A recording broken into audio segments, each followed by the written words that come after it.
For this movement prep, you can begin with your foam roller if you believe that's really going to help loosen up your body. It's optional, you do not have to do it. You can also use a lacrosse ball to loosen up, your hip flexors, your feet, your calves, or anything like that. If your coach has advised it, or if you know that really helps prepare your body. So the first one you're going to do once you get done with your soft tissue work is going to be pelvic tilts. So you're laying on the ground here, big chest, so you notice you have a big gap in your low back. Exhale. Inhale, exhale, so you lose that gap in your low back.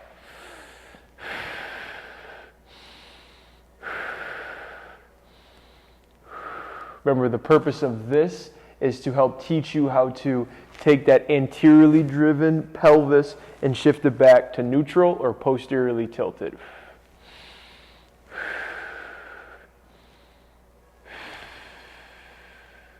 Okay, so you're going to perform 10 reps there. Your next one is going to be your Frogger stretch.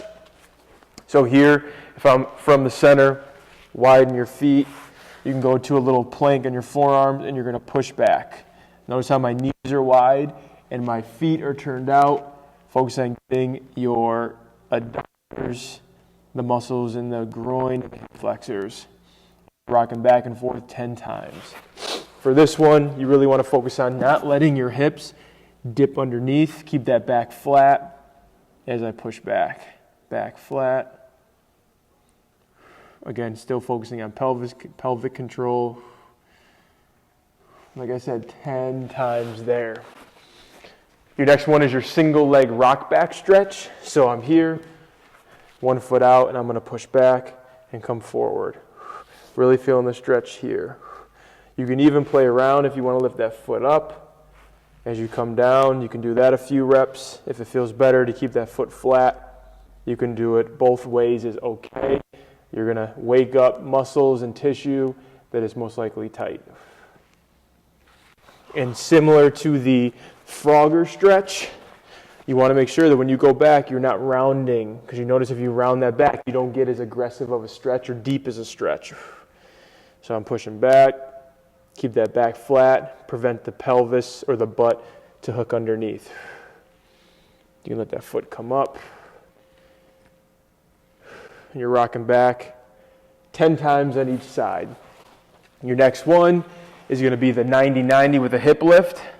So remember, your 90-90 is where you're in this position. So I have 90 degrees here, 90 degrees back here. So I'm going to bring that outside knee or inside knee up first, rotate, and then here I'm going to do into that hip lift.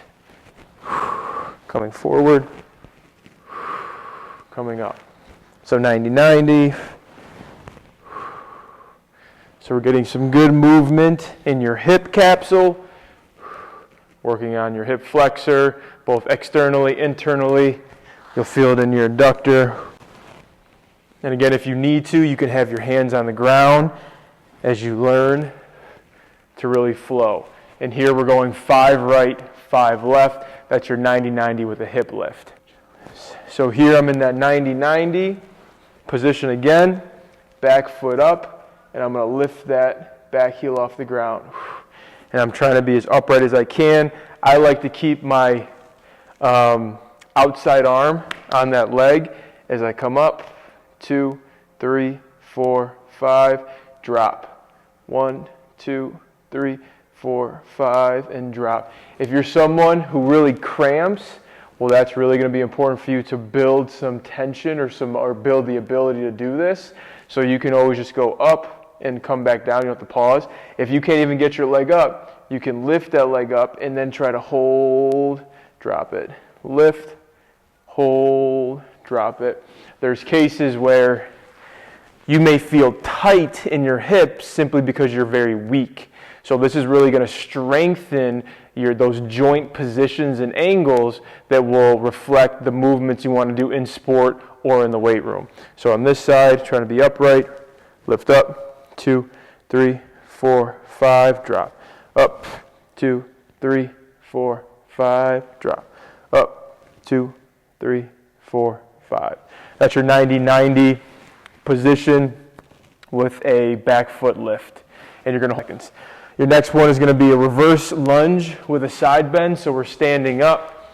If I go into that reverse lunge, I'm going to bend over that front leg, coming back up. Step back, bend, coming back up. Step back, bend, and we're just going 5 right, 5 left. Our next one is going to be a single leg reach with hip circle. So here you can use a wall for support, and I'll go with my leg away from the wall. So I'm single leg, reach, and then I'm going to wrap that foot around, stand back up. Okay? Single leg reach, wrap that foot around, stand back up, and we have 5 of them. Once you're getting comfortable, go without that wall, reach, come back up. Okay? So it's 5 right, 5 left. Let's repeat on this side.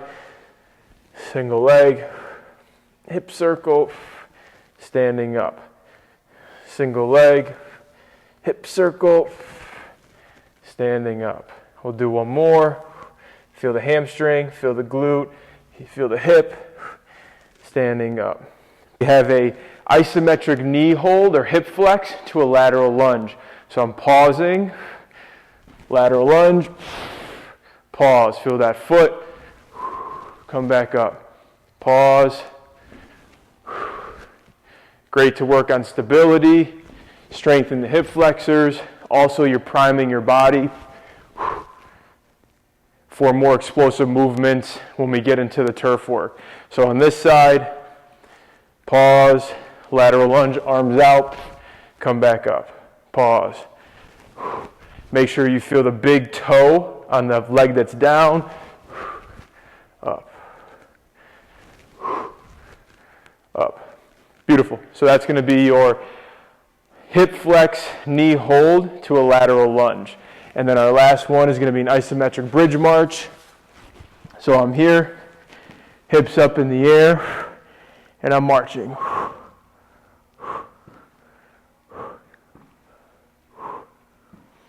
Okay, and we're going to go 10 each side. Really feel the glute as you're marching, priming a lot of the muscles in your post chain, specifically your glutes, so they're firing. So that's going to be your movement prep for today's training session.